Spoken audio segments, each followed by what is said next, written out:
मेरा online lecture from शरदी मोरा English high school. सो आज हम 10th का हिंदी पढ़ोगे। बूढ़ी काकी। बूढ़ी काकी मतलब बूढ़ी मतलब क्या, एजेड। ओके, काकी मतलब क्या, आंटी। उसके राइटर कौन है, प्रेमचंद। उनका इंट्रोडक्शन दिया है। जन्म कब हुआ है उनका, 1880।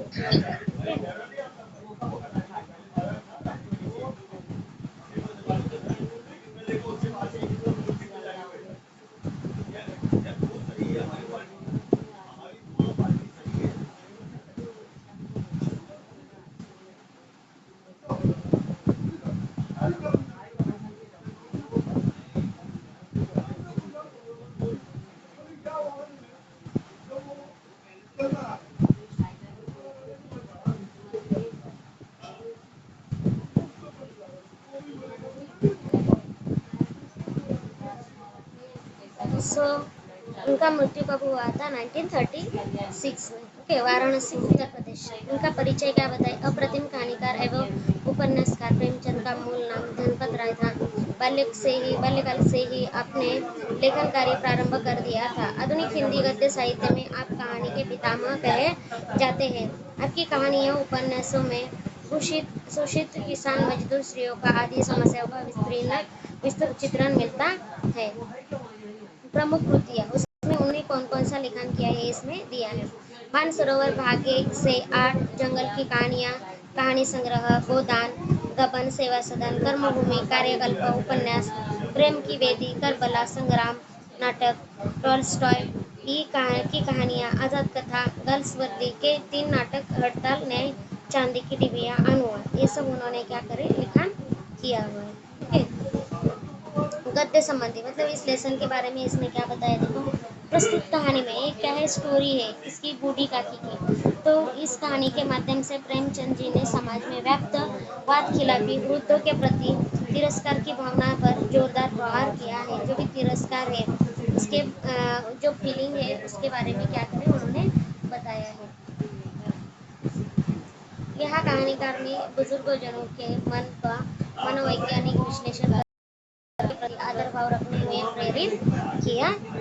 तो देखिए अभी इस लेसन में क्या दिया है, पूरक पठन है। जैसे मराठी में स्थूलवाचन रहता है वैसे पूरक पठन रहता है। ओके, बुढ़ापा बहुधा बचपन का पुनरागमन हुआ करता है।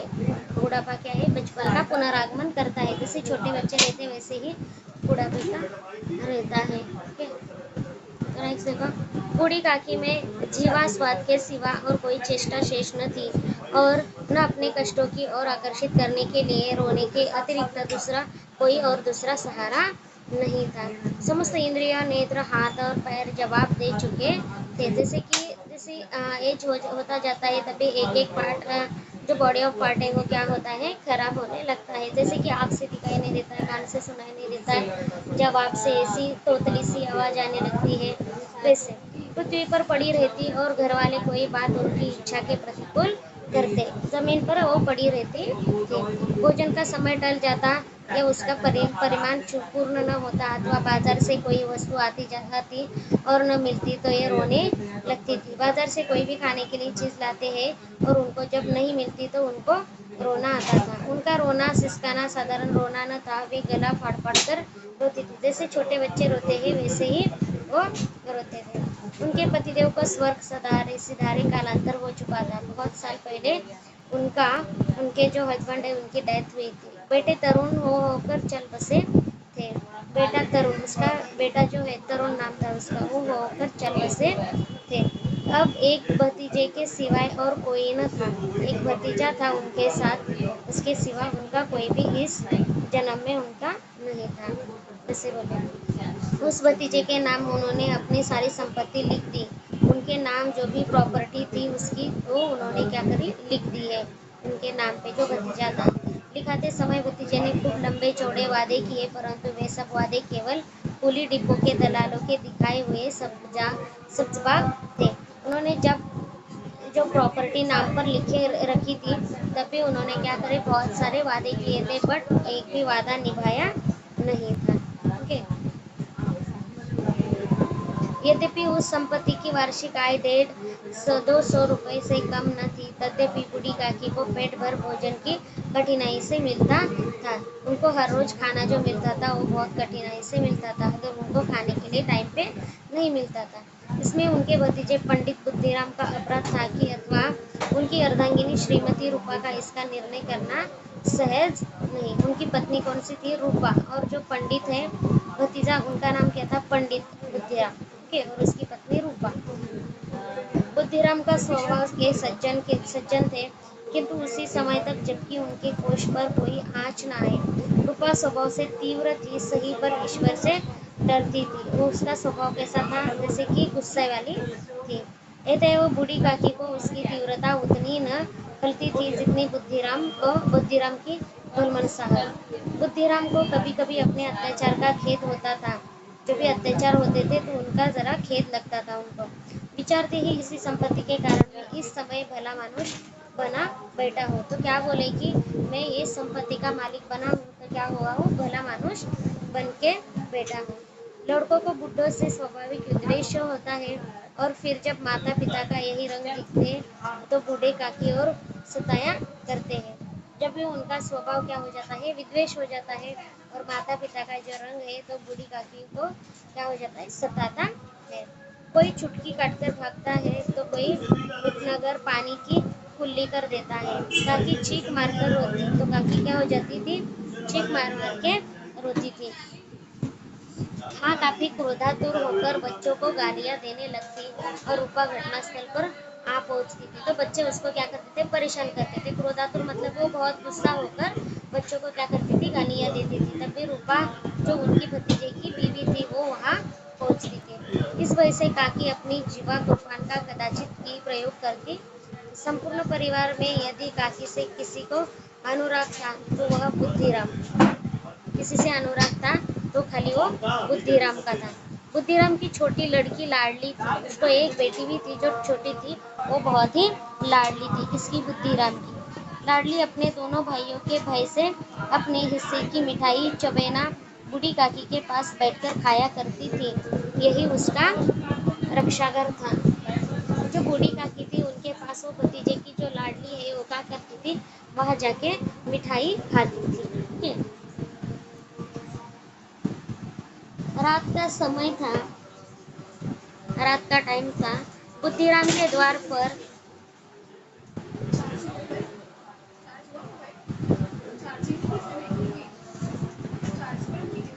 87 अब भी लिए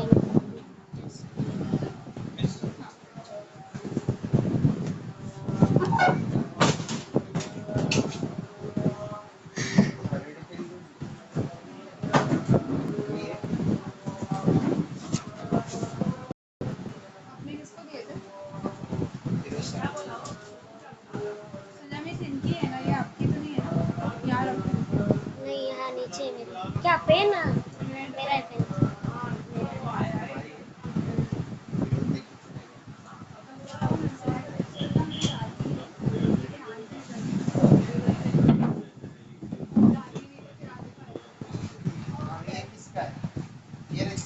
सर वो पेपर उड़ेंगे ना, इसलिए मैंने उसके ऊपर रखा था। पेपर उड़ जाएंगी ना सर, इसलिए इसके ऊपर रखा है। यहाँ था। तो रात का समय था। बुद्धिराम के द्वार पर शहनाई बज रही थी और गांव के बच्चों का झुंड विस्मयपूर्ण नेत्रों से गाने का रसास्वादन कर रहा था। उसी की बुद्धिराम के द्वार पर मतलब उनके घर के सामने शहनाई बज रही थी और गांव के बच्चे क्या कर रहे थे? झुंड विस्मयपूर्ण नेत्रों से गाने का रसास्वादन कर रहे थे। चार पहियों पर मेहमान विश्राम कर रहे थे। कॉट पे क्या कर रहे थे? जो मेहमान उनके घर में आए थे वो रेस्ट कर रहे थे। तो एक अंग्रेजी पढ़े हुए नवयुवक इन व्यवहारों से उदासीन थे।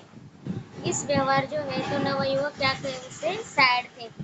वह इस गवार मंडली में बोलना अथवा सम्मिलित होना अपनी प्रतिष्ठित के प्रतिकूल समझते थे। आज बुद्धिमान के बड़े लड़के मुखराम का तिलक आया था। तो उनका क्या था? तिलक था। किसका? बुद्धिराम का। एक लड़की थी और मुखराम नाम का एक लड़का था। यह उसी का उत्सव था। घर के भीतर श्रिया गा रही थी और रूपा मेहमानों के लिए भोजन का प्रबंध में व्यस्त थी। जो रूपा थी बुद्धिराम की वाइफ, क्या कर रही थी? खाना बनाने में वो बिजी थी। भट्टियों पर कड़ाह चढ़ रहे थे। एक में पूड़ियाँ कचौड़ियाँ निकल रही थी। दूसरे में अन्य पकवान बन रहे थे। एक बड़े हंडे में मसालेदार तरकारी पक रही थी। घी और मसाले की क्षुधावर्धक सुगंध चारों ओर फैली हुई थी। जो भी खाना बना रहे थे उसकी स्मेल सब जगह पे पहुंची थी। अपनी कोठरी में शोकमय विचार की भांति बैठी हुई थी। यह स्वाद मिश्रित सुगंध उन्होंने उन्हें बेचैन कर रही थी। वो खाना बना रही थी, बहुत अच्छी स्मेल आ रही थी, तो वो खाना खाने के लिए बेचैन हो रही थी। कौन? बूढ़ी काकी। ओके। आह, कैसी सुगंध है! अब मुझे कौन पूछता है जब रोटियां ही के लाल पड़े हैं, तब ऐसे भाग्य कहाँ की भरपूर पुड़िया मिले। यह विचार कर उन्हें रोना आ गया। कलेजे में हुक्सी उठने लगी, परंतु रूपा के भय से उन्होंने फिर मौन धारण कर लिया। रूपा क्या थी? बहुत गुस्से वाली थी। तो वो बोले कि जब मैं उनको बोलूंगी कि मुझे खाना चाहिए, तभी वो क्या हो जाएगी? गुस्सा हो जाएगी। इसलिए वो चुपचाप बैठे। फूल हम घर में भी सूंघ सकते हैं, परंतु वाटिका में कुछ और बात होती है। इस प्रकार निर्णय करके बूढ़ी काकी हाथों के बल सरकती हुई बड़ी कठिनाई में चौखट से उतरी और धीरे धीरे रेंगती हुई पहाड़ के पास आ गई। फिर भी बूढ़ी काकी वहाँ जो किचन था वहाँ आ गई। रूपा उस समय कार्यभार से उद्विग्न हो रही थी। कभी इस कोठे में जाती, कभी उस कोठे में, कभी कड़ा के पास आती थी, कभी भंडार में जाती थी। बहुत सारा काम था, इसलिए यहाँ वहाँ कर रही थी। किसी ने बाहर से आकर कहा, महाराज ठंडाई मांग रहे हैं। ठंडाई देने लगी तो कोई तो आके बोला कि महाराज को क्या चाहिए? ठंडाई चाहिए।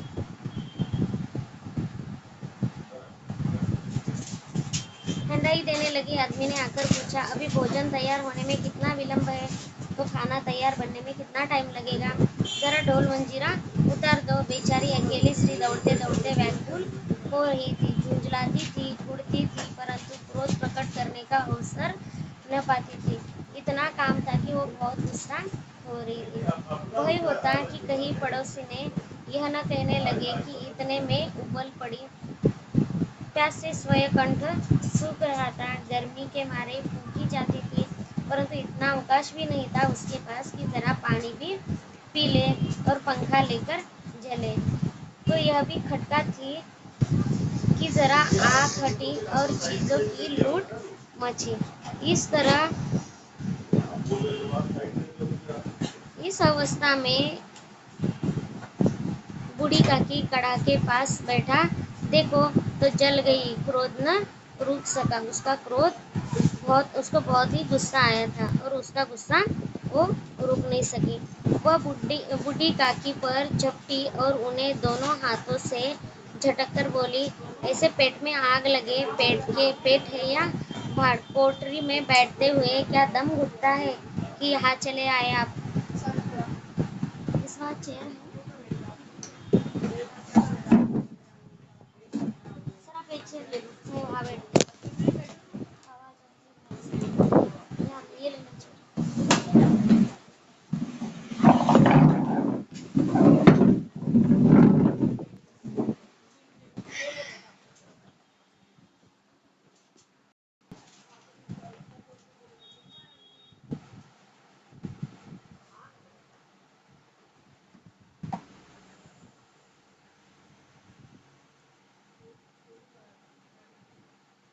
जो बुद्धिमान की बीवी थी वो बहुत ही गुस्सा हो गई। जब वो कौन बाहर आया था? जो भी बूढ़ी काकी बाहर आ गई थी, तब भी बहुत ही गुस्सा हो गई। ओके।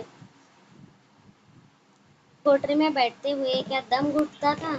अभी मेहमानों ने नहीं खाया, भगवान को भोग नहीं लगा, तब तक धैर्य न हो सके। अभी तक मेहमानों ने कुछ भी नहीं खाया और भगवान को भी भोग नहीं लगाया, तो थोड़ा धीर नहीं धर सकते क्या? आकर छाती पर सवार हो गई। इतना डूसती है, न जाने कहाँ भस्म हो जाता है। इतना खाते हो तो कहाँ जाता है? भला चाहती हो तो जाकर कोठरी में बैठो। जब घर के लोग खाने लगेंगे तब तुम्हें भी मिलेगा। जब अभी तुम्हें खाना नहीं मिलेगा, जब घर के लोग खाने लगेंगे तभी तुम्हें खाना मिलेगा। तुम कोई देवी नहीं हो कि चाहे किसी के मुंह में पानी न जाए, परंतु तुम्हारी पूजा पहले ही हो जाए। बूढ़ी काकी अपनी कोठरी में जाकर पश्चाताप कर रही थी कि मैं कहाँ से कहाँ पहुँच गई। उन्हें रूपा पर क्रोध नहीं था। उनको बूढ़ी काकी को रूपा पर क्रोध नहीं था, बट वो बोल रहे थे कि मैं कहाँ से कहा तक ये पहुंच गई। अपनी जल्दबाजी पर दुख था। सच ही तो है कि तक जब तक मेहमान लोग भोजन न कर चुकेंगे, घरवाले कैसे खाएंगे। जब मेहमान आए हैं पहले क्या करते हैं, उन लोगों को खाना देते हैं, उसके बाद घरवाले खाना खाते हैं। तो सच ही तो बोल रही है, तो मैं गुस्सा क्यों हो जाऊं। ऐसे बूढ़ी काकी बोल रही थी। मुझसे इतनी देर भी न रहा गया। सबके सामने पानी सबके साम पानी उतर गया। अब जब तक कोई बुलाने ना आएगा नहीं जाऊंगी। जब तक मुझे कोई खाना खाने के लिए बुलाने नहीं आएगा तब तक मैं जाऊंगी नहीं, ऐसे ही यहाँ बैठी रहूंगी। मन ही मन इसी प्रकार का विचार कर वह बुलाने की प्रतीक्षा करने लगी। वो खाना खाने के लिए कोई बुलाने के लिए आ रहा है, ऐसी वो राह देख रहे थे। उन्हें एक पल पल एक एक युग के समान मालूम होता था और धीरे धीरे गीत गुनगुनाने लगी। और थोड़ी देर में वो गाना गाने लगे। उन्हें मालूम हुआ कि मुझे गाते देर हो गई है। क्या इतनी देर तक लोग भोजन ही कर रहे हैं, कि इतना देर हो गए थे लोग खाना ही खा रहे हैं क्या। किसी की आवाज ही नहीं सुनाई देती। अवश्य ही लोग खा पी कर चले गए होंगे। तो उसको क्या लगा कि आवाज नहीं आ रही है तो लोग खाना खा के चले गए होंगे। मुझे कोई बुलाने नहीं आया। रूपा चिढ़ गई है, क्या जाने न बुलाए। तो रूपा पहले से ही काम से क्या हो गई है, गुस्सा हो गई है, चिढ़ गई है। तो जाने क्या क्या जाने कि न बुलाए। सोचती हो कि आप ही आएगी, वह कोई मेहमान तो नहीं, तो उन्हें बुलाओ। तो घर के ही लोग हैं ना, तो उनको क्या बुलाना है, ऐसी वो सोचती होगी। कौन, रूपा। बूढ़ी काकी चलने के लिए तैयार हुई, यह विश्वास कि 1 मिनट में पूड़ियाँ और मसालेदार तरकारियाँ सामने आएगी। उनकी स्वादेंद्रियों के गुनगुनाने लगी।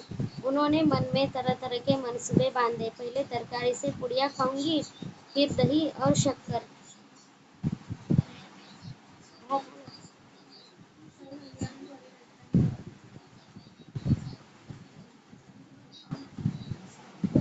तो मन ही मन वो क्या बोल रही थी, मैं पहले पुड़िया खाऊंगी, उसके बाद दही खाऊंगी, शक्कर खाऊंगी, कचौड़े, ये सब क्या करूंगी, मैं खाऊंगी।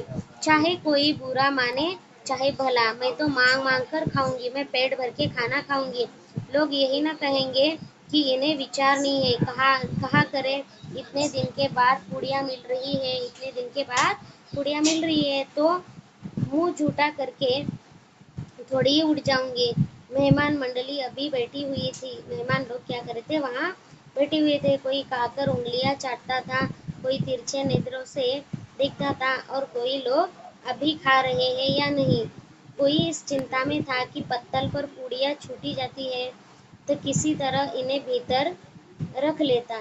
कोई दही खाकर जीभ चटकाता था, परंतु दूसरा लोग लोन मांगते संकोच करता था कि इतने में बूढ़ी काकी रेंगती हुई उनके बीच में आ पहुंची। सब लोग खाना खा रहे हैं और उसमें ही बूढ़ी काकी आ गई। तो कई आदमी चौंक कर उठ खड़े हुए, पुकारने लगे, बुढ़िया।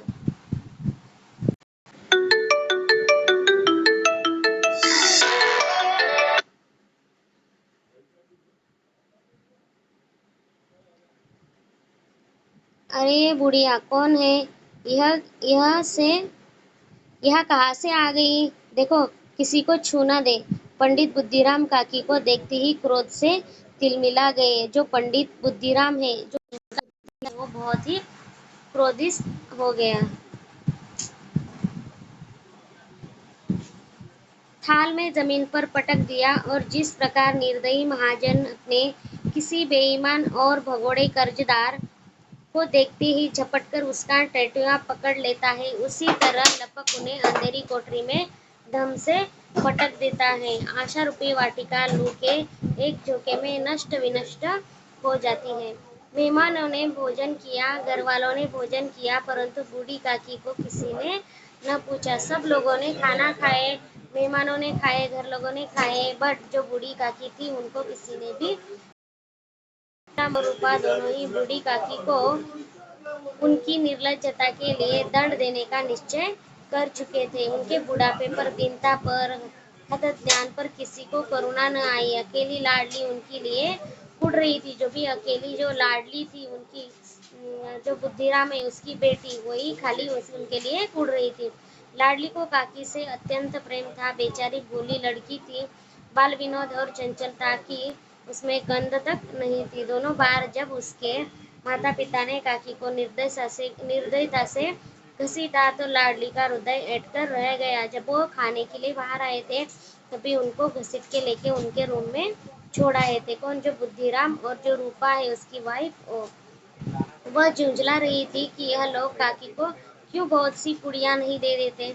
उसने अपने हिस्से की पुड़िया बिल्कुल न खाई थी, अपनी गुड़ियों की पिटारी में बंद कर रखी थी। उन पुड़ियों को काकी के पास ले जाना चाहती थी। जो भी वो लाडली बच्ची थी छोटी, वो उसने क्या करी थी, जो पुड़िया है वो पिटारी में क्या करी थी, उसने बंद कर रखी थी और उन पुड़ियों को काकी के पास ले जाना चाहती थी। उसका हृदय अधीर हो रहा था।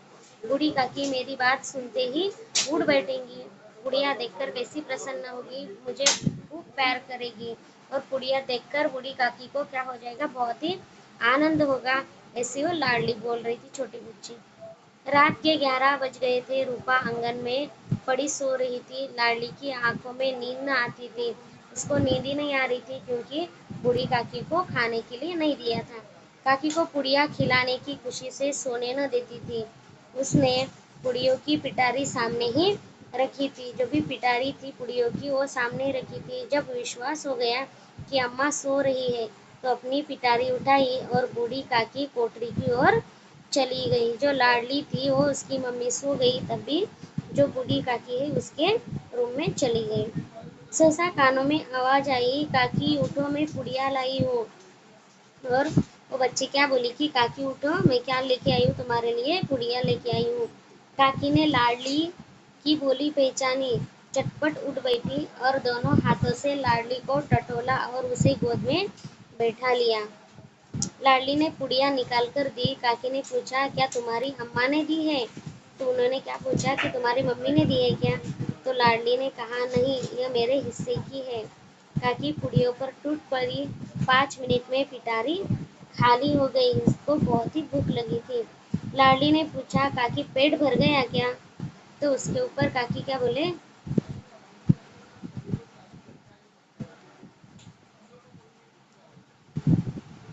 जैसे थोड़ी सी वर्षा ठंडक के स्थान पर और भी गर्मी पैदा कर देती है, उसी भांति इन थोड़ी पुड़ियों ने काकी की क्षुधा और इच्छा को और उत्तेजित कर दिया था। बोली, नहीं बेटी, जाकर अम्मा से और मांग लाओ, मेरा पेट नहीं भरा है और मुझे पुड़िया चाहिए। लाडली ने कहा, अम्मा सोती है, जगाऊंगी तो मारेगी, मैं मम्मी को जाके बोलूंगी तो मम्मी मुझे क्या करेगी, मारेगी। काकी ने पिटारी को फिर टटोला। उसमें कुछ खुरचन गिरे थे, उन्हें निकालकर वो खा गई। बार बार होठ चाटती थी, चटकोरे भरती थी। हृदय महसूस रहा था,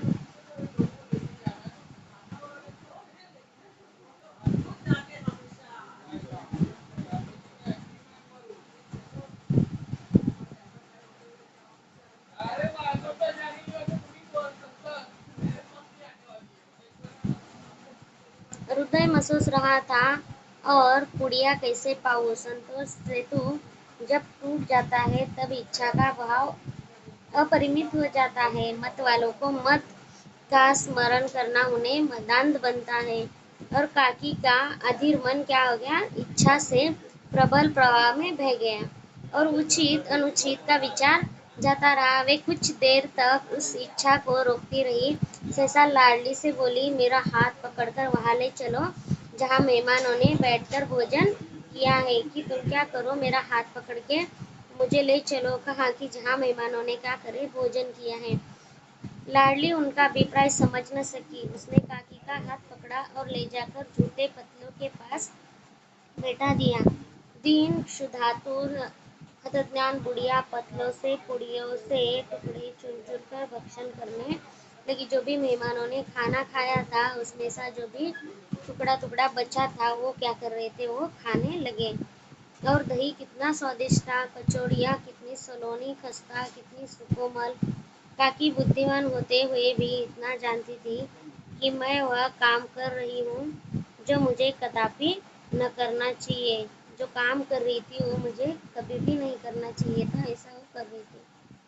मैं दूसरे की झूठी पत्तल चाट रही हूँ, परंतु बुढ़ापा तृष्णा रोग का अंतिम समय है जब संपूर्ण इच्छाएं तक केंद्र पर आ लगती है। उसको इतनी भूख लगी थी कि जो मेहमान का जो भी थोड़ा सा बचा हुआ जूठा खाना था वो खा रहे थे। बूढ़ी काकी में यह केंद्र उनकी स्वानेंद्रिय थी। ठीक उसी समय रूपा की आंखें खुली और उसी टाइम पे रूपा नींद से उठ गई, उसकी आंखें खुल गई।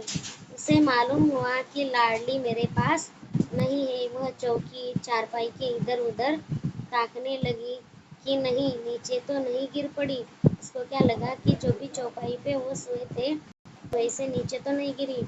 उसे वहां न पाकर वह उठी तो क्या देखती है कि लाडली झुट्टे पत्तलों के पास चुपचाप खड़ी है और बूढ़ी काकी पत्तलों पर से पुड़ियों से टुकड़े टुकड़े उठाकर खा रही है। तो उसने देखा जो भी टूटा खाना जो मेहमानों का बचा हुआ है वो क्या कर रही है, बूढ़ी काकी खा रही है और जो लाडली हो उनके पास खड़ी है। रूपा का हृदय सन्न हो गया, वो एकदम शांत बैठे।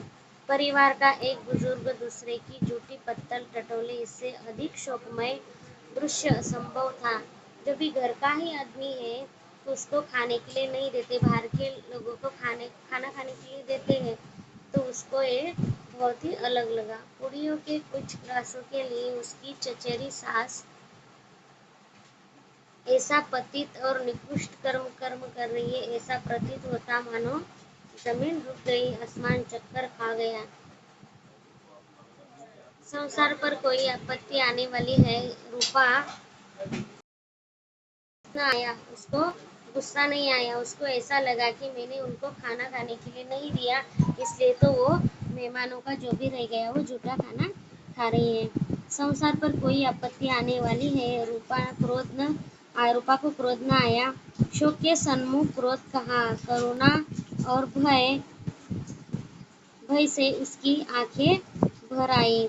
उसको बहुत ही बुरा लगा कि मैंने ऐसा नहीं करना चाहिए था। इस अधर्म के पाप की भागी कौन है? तो उसने सच्चे हृदय से गगन मंडल की ओर हाथ उठाकर कहा कि परमात्मा मेरे बच्चों पर दया करो, इस अधर्म का दंड मुझे मत दो, नहीं तो मेरा क्या हो जाएगा, सत्यानाश हो जाएगा कि मैंने अपने घर के लोगों को खाने के लिए नहीं दिया। तो रूपा को अपनी स्वार्थपरता और अन्याय इस प्रकार प्रत्यक्ष रूप में कभी न दिख पड़े थे। वह सोचने लगी कि हाय कितनी निर्दयी हूँ मैं कि जिसकी संपत्ति से मुझे 200 रुपए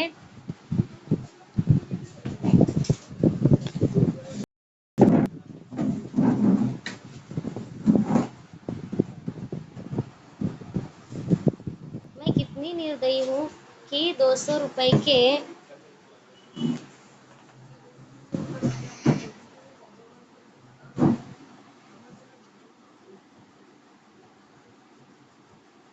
कि जिसकी संपत्ति से मुझे 200 रुपया वार्षिक आय आय ही हो रहा है, तो उसकी यह दुर्गति और मेरे कारण उन्होंने खाली पूरी जो संपत्ति है बूढ़ी काकी ने वो पूरी उसके हस्बैंड के नाम कर दी थी, तो मैं इसके साथ ऐसे क्यों कर रही हूँ, ऐसे उसको एहसास हो गया। हे दयामय भगवान, मुझसे बड़ी भारी चूक हो गई है, मुझे क्षमा करो। आज मेरे बेटे का तिलक था, सैकड़ों मनुष्यों ने भोजन किया, मैं उनके इशारों की दासी बन रही थी। इतने सारे लोग खाना खा के गए, फिर भी मैंने क्या करे बूढ़ी काकी को खाना नहीं दिया। इस बात का उसको बहुत ही दुख लगा। अपने नाम के लिए सैकड़ों रुपए व्यय कर दिए, परंतु जिसकी बदौलत हजारों रुपए खाए उसे इस उत्सव में भी भरपेट भोजन न दे सकी। उसके पैसों से ही उन्होंने क्या करे सारे लोगों को खाना खिलाए और उसको ही भूखा रखे। केवल इसी कारण कि वह वृद्धा असहाय है। रूपा ने दिया जलाया, अपने भंडार के द्वार खोला और एक थाली में संपूर्ण सामग्रियां सजाकर बूढ़ी काकी की ओर चली। रूपा ने कंठावरुद्ध स्वर में कहा, काकी उठो, भोजन कर लो, मुझसे आज बड़ी भूल हो गई है, उसका बुरा न मानना। और उन्होंने क्या करे पूरा जो भी खाना पकाया था वो एक थाली में लेकर उनके पास गए और उनकी क्षमा मांगने लगे। परमात्मा से प्रार्थना कर दो कि वह मेरा अपराध क्षमा कर दे। भोले भोले बच्चों की भांति जो मिठाइयाँ पाकर मार और तिरस्कार सब भूल जाते हैं, बूढ़ी काकी वैसे ही सब भूलकर बैठी हुई खाना खा रही थी, तो बूढ़ी काकी ने उनको क्या करे, माफ कर दिया, जैसे छोटे बच्चे कर देते, और क्या करे, खाना खाने के लिए बैठ गए। उनके एक उनके एक एक रोए से सच्ची सदिच्छाएं निकल रही थी, और रूपा बैठी स्वर्गीय दृश्य का आनंद लेने में निमग्न थी। तो इस तो बूढ़ी का ये लेसन कंप्लीट हो गया।